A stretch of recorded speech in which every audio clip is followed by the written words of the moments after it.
Hey everybody, it's Ashley, physical therapist with TravelTrim. I'm here with Dr. Mitch Sauvageau. I would love to talk to Dr. Sauvageau about seasonal allergies and ENT stuff because that's what you are. So why don't you introduce yourself? Hi, so my name, as Ashley said, is Mitch Sauvageau. I started my training at University of Nebraska in Lincoln and then did medical school out here in East Tennessee at Lincoln Memorial University, which is an osteopathic medical school. And then I did my residency training in otolaryngology, or for layman's terms, ear, nose, and throat, or ENT, up in Michigan through Michigan State University. And as ear, nose, and throat doctors, we see a lot of patients with allergies. Aeroallergens are what we specialize in. What does that mean? Aeroallergens are any kind of allergy trigger that is basically produced environmentally from plants, animals, anything that basically can be inhaled through the nose that kind of triggers the histamine response of an allergic reaction or allergy response. So we don't really deal with hives or urticaria, which is another form of allergy response that can be due to things that you come in contact with. And that's kind of what separates us from an actual allergist and immunologist, is that if you have like something going on with your full body, rashes, things like that, we will usually send you to an actual allergist or immunologist because it can be a more in-depth workup. And we kind of specialize in the ones that obviously affect your ear, nose, and throat, which are the pollens from weeds, grasses, trees, molds, and then also pet dander. We do test for food allergies as well. A lot of ENT surgeons or physicians who do allergy will test for these, but most of us do not do skin type of allergies or immunologic type of problems. So if you come into the office with nasal congestion, itchy, watery eyes, runny nose, chronic sinus infections, our job is to kind of sort through, is some of this contributed from allergies? Do you have multiple things going on? Because allergies can lead to chronic sinuses by just inflaming the nose and the nasal lining. So any allergy, like even a food allergy could lead to even food allergies, yeah. So I have patients all the time who will have a bad allergy to, let's say, milk is a pretty common one that they're not really aware of.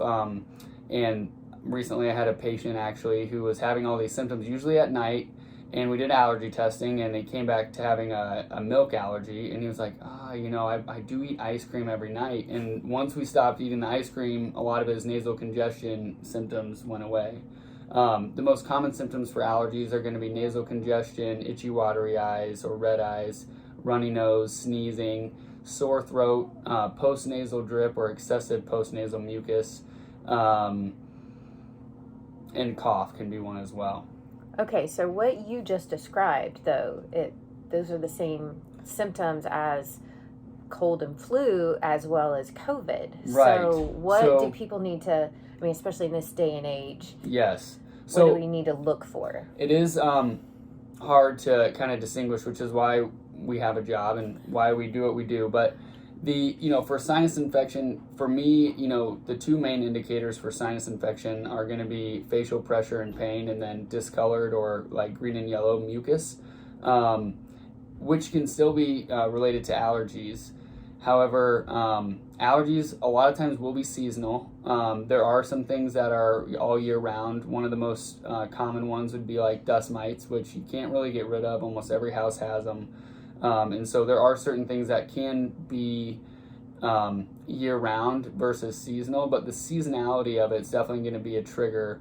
When people come in at certain times of the year, we're like, this pollen's high. For instance, in the fall, weed pollen is high, and it just recently started spiking here in Nashville last week.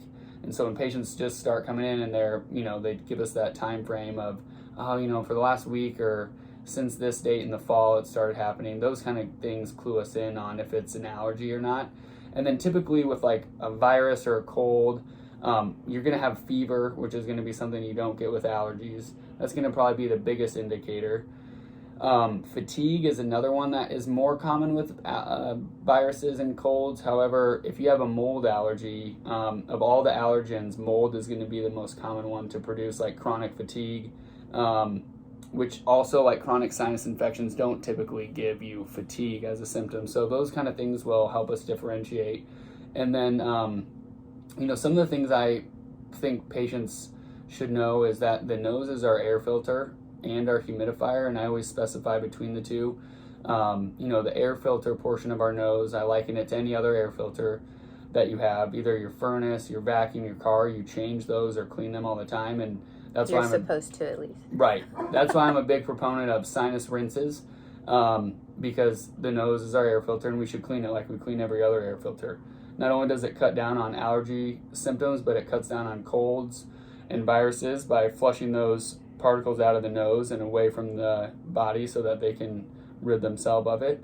And then the humidifier portion of the nose is also very important, because the nose doesn't work well if it's dry. And there are a lot of things that can dry the nose out, from ceiling fans to fans near your bed.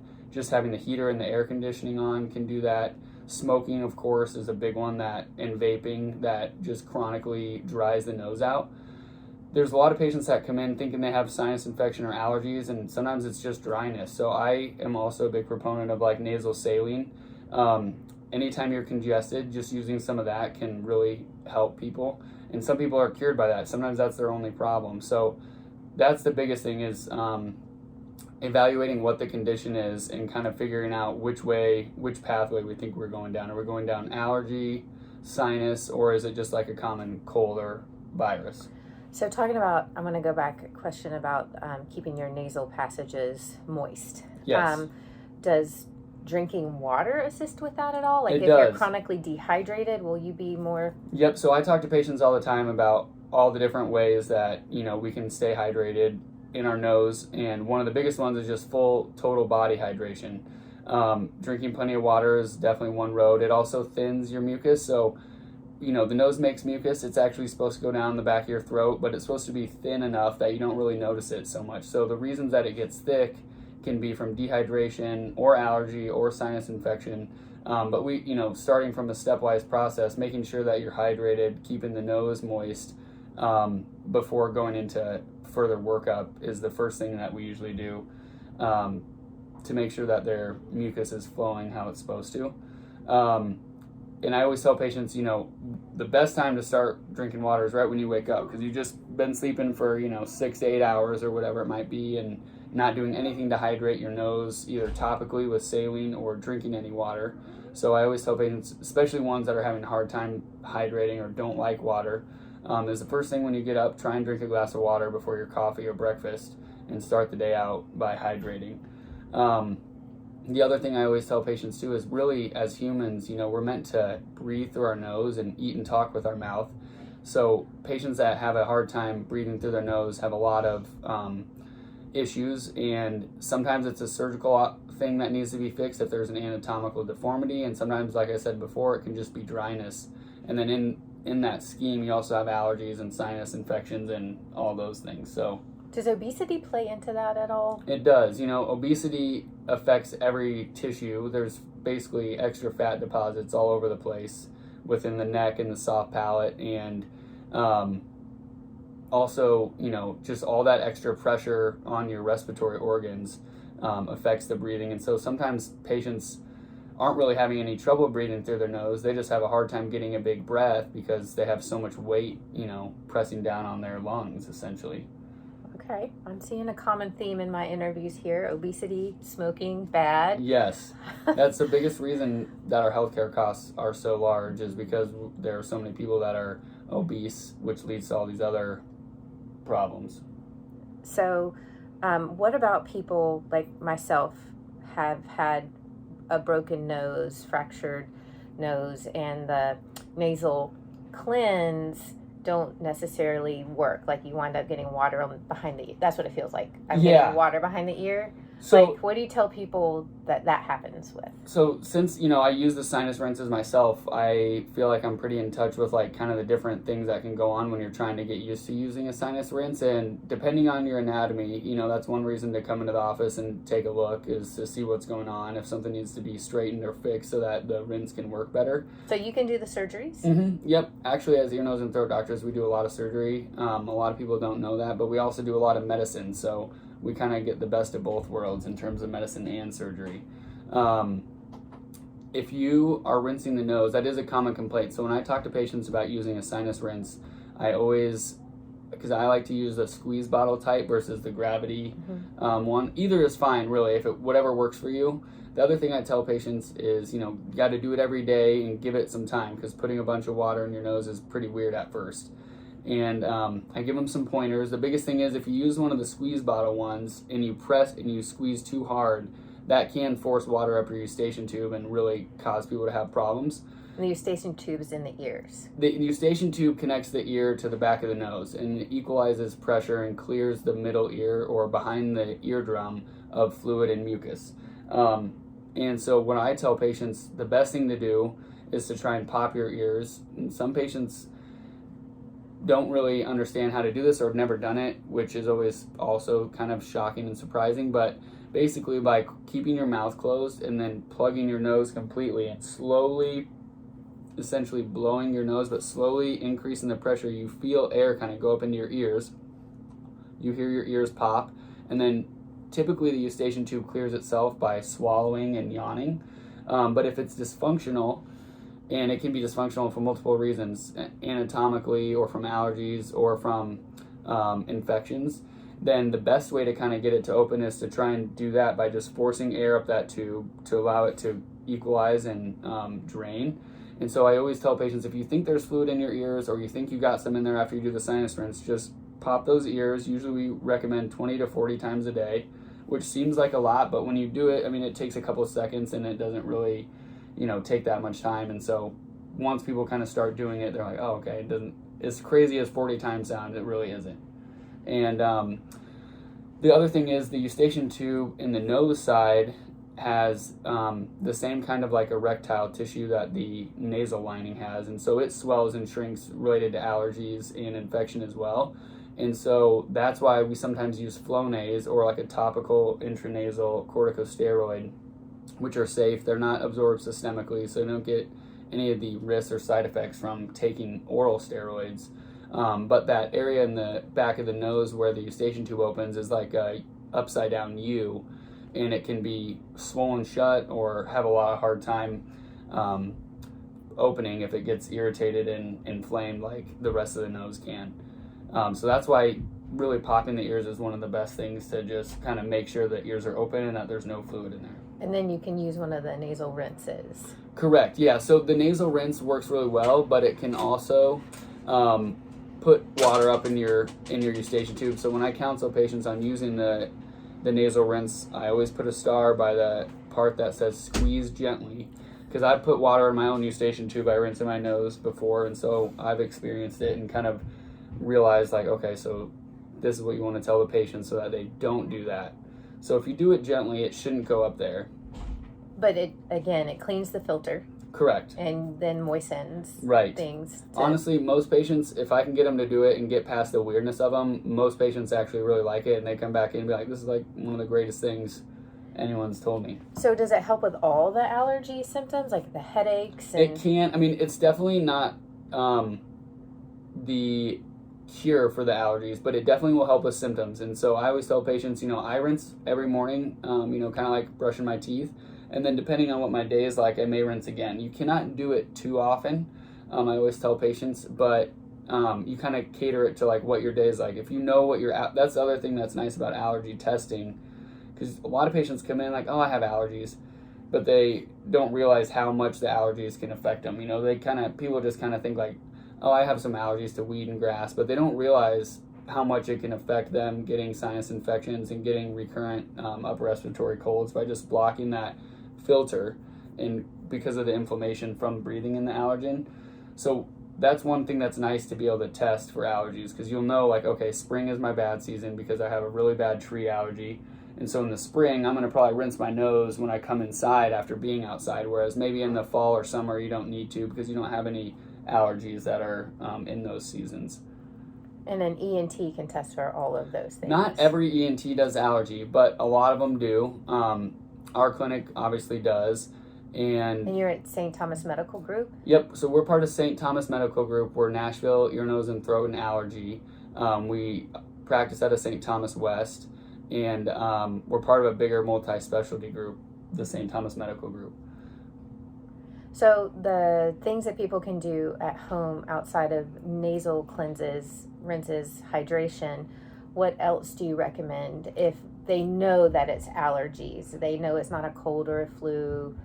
What can they do? Home remedies, so to speak, or prevention? One of the things that's really big is using honey. Local honey can really have a big effect on helping with allergy symptoms, and it has to be local honey. That's really the key, is because the pollen from the honey is local, and so that kind of is a way of like desensitizing you to the allergies and helps treat and calm down the symptoms. How much? I don't know if there's necessarily a recommended dose per se, but daily use is typically advocated for, and I would say like a spoonful is probably plenty, every day prior to allergy season. That's the other thing. Even with allergy medicines like antihistamines, you want to kind of start them a couple weeks before the allergy season peaks so that your body is ready for it. Mm-hmm. The allergen goes in, and the way the immune system works, the different antibodies, IgE specifically is the one that causes the histamine release from the mast cells, which are in the nose. And so that's kind of what the immunotherapy is directed towards too. So, we also do allergy shots and drops, and those are like a way to kind of cure allergies. They retrain your immune system to not recognize these antigens as something that sets off the allergy cascade. By producing more of a different antibody called IgG, and the IgG it binds to the mast cell just like it would with the IgE, but when the IgG binds, it doesn't release the histamine. Okay. When the IgE binds to the mast cell, that's when the histamine release, and histamine is what causes the allergy symptoms. That's why we take the antihistamines. Okay. What else can people do at their house? Is it So changing out air filters in the air conditioning units? Does that help? It is kind of specific to what the allergies are. So for instance, for dust allergies and dust mites, which everybody's going to have some of, things that are bad or things that are going to increase the amount of dust or dust mites you have are going to be wall-to-wall carpeting, dirty rugs, any kind of fabric. Another thing that patients and people don't normally realize too is if you have pets, they're outside, they're rubbing in the grass, and they can bring tons of allergen in. So the pets are a big thing too. Even if you don't have an allergy to dog or cats, just the dog and cat going outside and being exposed to the environment, bringing all these allergens in, laying on your bed, laying on your couch, on your carpet, all that stuff is going to make it worse. So lots of, cleaning, making sure you clean your house. Getting those drapes are also another source of having dust mites and allergies.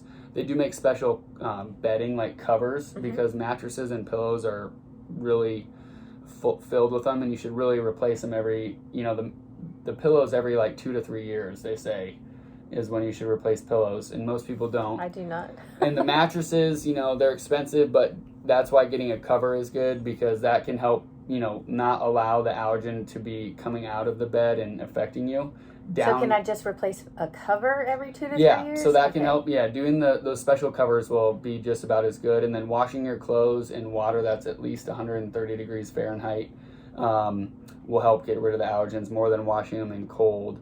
Another thing that can help is, if you have a mold allergy, bathrooms are going to be a prime place to make sure you're kind of keeping clean. Of course, in the refrigerator, you can have mold grow. Certain foods and cheeses, obviously, and beer and wine, they use fermentation, which will set off people's allergy too. So people that have mold allergy usually don't do well with wine or beer or those cheeses.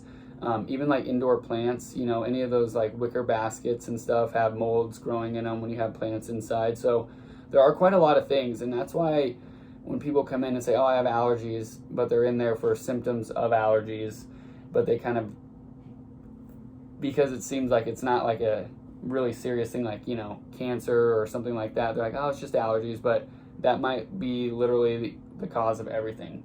And so that's why I do like allergy testing, so that you can see, do you even have allergies? And if you do, let's see what they are. Mm-hmm. That way you can, really modify your lifestyle and things in your environment to make them better. And then there are a lot of things that you can do at home also. Right. So let's say somebody hasn't gone to an ENT yet, mm-hmm. and they know they have seasonal allergies because it's every year the same time of year, or right. whatever the case may be.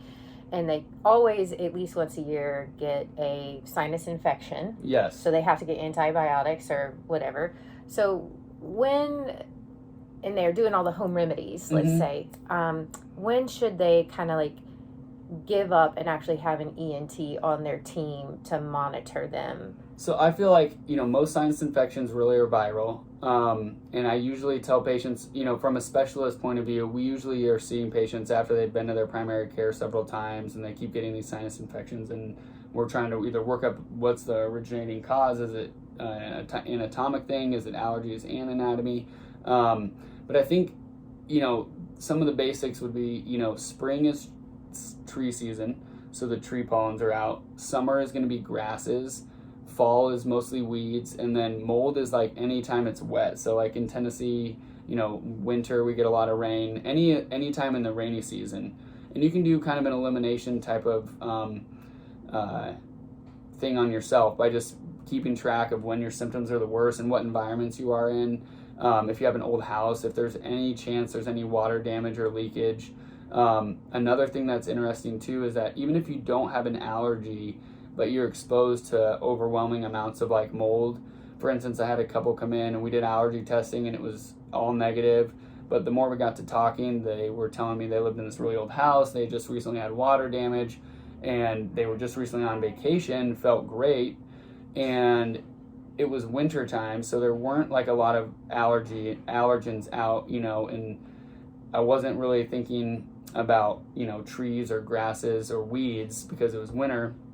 And then when they told me that they left, I said, you should probably get your house tested for mold. And they came back, they had like 10 times the recommended amount of like mold spores. And so just because you don't have an allergy, being exposed to like an overwhelming amount can produce the same kind of symptoms as actually having an allergy. So I think after you've seen your primary doctor several times for the same complaints, or antihistamines aren't working, or some of the things I've mentioned aren't working, I think coming and getting evaluated would be good.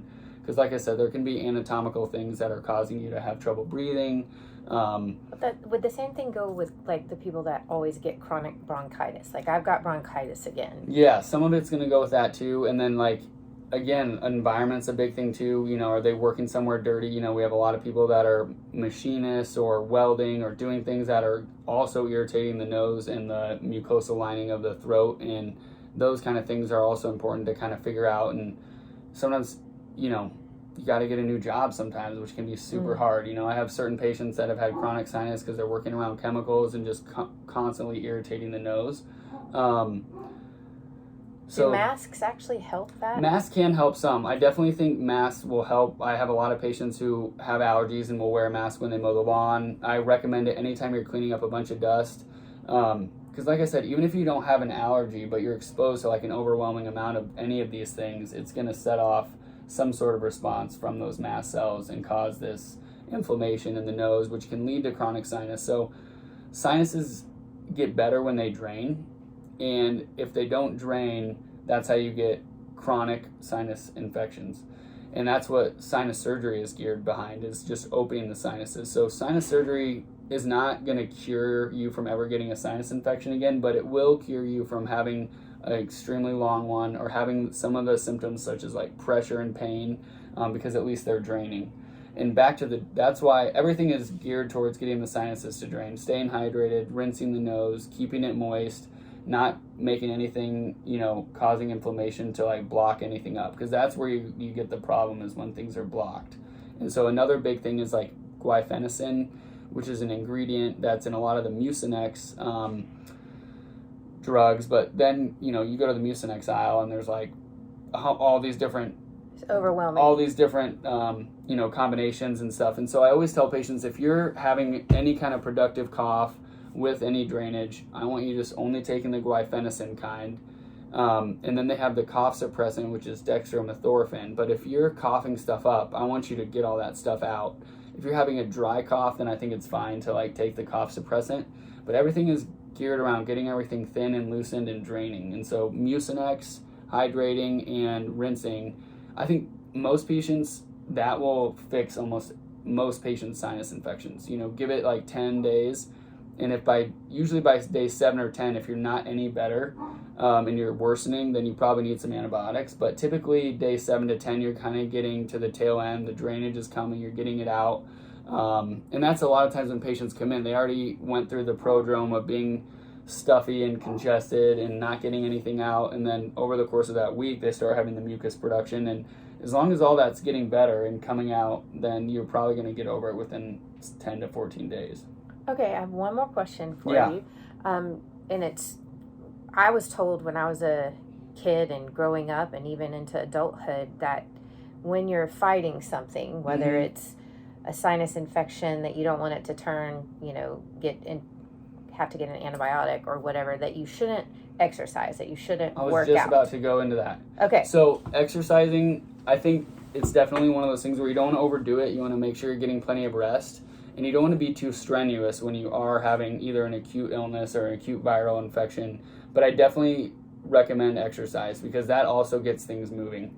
Any kind of like running or walking, anything where you're kind of bouncing around a little bit, that helps physically move the mucus. We also learned, something called tapotment and effleurage, and it's something I sometimes will do on myself, like especially patients who have acute sinus infection. You feel that pressure in your cheeks and in your face, and the way that cheek sinuses drain, the stuff kind of has to go up, over, around, and down to get out. So like hanging your head off of the bed, so you're kind of almost upside down, and then putting your fingers like on your cheekbone and gently tapping and doing this kind of thing. That mixed with mucolytics or things that thin and loosen the mucus, and rinsing, like doing all these things, everything is geared towards getting it to drain, and exercise helps that too. You just don't want to overdo it because you want your body to use its energy for healing, healing from the infection more so than healing from exercise. So you don't want to probably put in as much work as you would when you're healthy, but definitely don't want you stagnant and not doing anything. I think that's another thing like with COVID that we learned was patients who were just sitting there with their cough and their sickness, laying in their chair, got a lot worse than the patients that were up exercising, getting things moving, getting the mucus to move and get out. So I think some mild exercise is always good.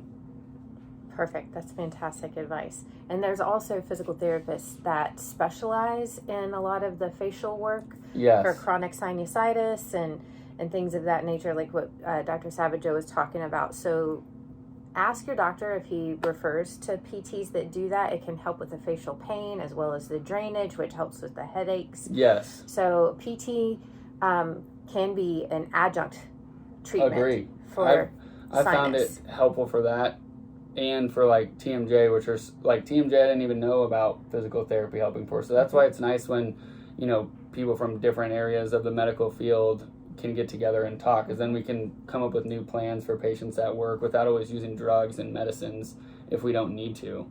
The other thing about the nose and stuff is, if you're dealing with a chronic problem, I don't think we ever don't want you to come in and get evaluated, because you may have something going on where it can't be fixed with the simple things, and you may need a surgery, you may have nasal polyps, and those kind of things. So sometimes it's good to just come in, let us take a look and rule things out and see what you have and what you don't have. It's really important, guys. It's a part of overall well-being, which at TravelTrim we're very much part of and want to advocate for. And Dr. Sauvageau, and one last thing, just you brought up the travel thing. I think that's another huge thing. So when you're traveling, people always come down with like sicknesses and colds, and that's one of the things I recommend is like when you get off the plane, you go to the hotel, rinse your nose, take some Mucinex, and make sure that you're keeping everything open and draining, because that's going to be the time when you're stressed and you're around a lot of people that are from all walks of life, and who knows who has what virus going on. So travel is a good time to rinse the nose and keep the saline with you, and pop the ears on the airplane. That's great advice. Thank you so much. You're I welcome. really It was appreciate great. it. Yes. Thank you so much. No problem. Thank y'all. Thanks.